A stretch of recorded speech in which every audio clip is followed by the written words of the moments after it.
మంచిర్యాల జిల్లా మందమర్రిలో రాష్ట్ర కార్మిక ఉపాధి మైనింగ్ శాఖ మంత్రి గడ్డం వివేక్ వెంకటస్వామి పుట్టినరోజు వేడుకలు ఘనంగా నిర్వహించారు. మందమర్రి మున్సిపాలిటీలో కేక్ కట్ చేసి మంత్రికి బర్త్డే శుభాకాంక్షలు తెలిపారు నృత్య కళాకారులు, మున్సిపల్ కార్మికులు. 40 మంది మున్సిపల్ పారిశుద్ధ్య కార్మికులకు స్వెటర్లు పంపిణీ చేశారు నృత్య కళాకారులు.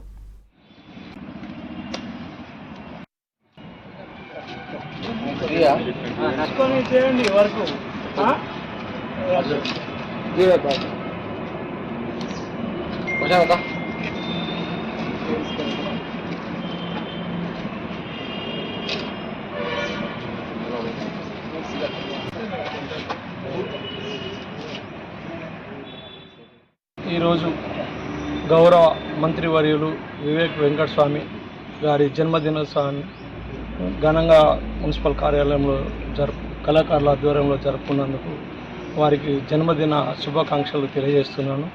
ఈరోజు మన మిత్రుడు రాగం సంతోష్ గారు వారి జన్మదిన శుభాకాంక్షలను దృష్టిలో పెట్టుకొని మా కార్మికులందరికీ షట్టర్స్ పంపిణీ చేస్తున్నారు. వాళ్ళు దీన్ని సద్వినియోగం తీసుకోవాలని నేను మనస్ఫూర్తిగా కోరుతున్నాను. తెలంగాణ కార్మిక శాఖ మంత్రివర్యులు తెలంగాణ కోసం అనునిత్యం పోరాడి తెలంగాణ ప్రత్యేక రాష్ట్రం కోసం పోరాడినటువంటి డాక్టర్ వివేక్ వెంకటస్వామి గారి జన్మదినం సందర్భంగా ఈరోజు మందమర్రి మున్సిపల్ పారిశుద్ధ్య కార్మికులకు మరి చలి తీవ్రతను బట్టి వారికి స్వెటర్లు కూడా వారి జన్మదిన సందర్భంగా అందజేయడం జరుగుతుంది.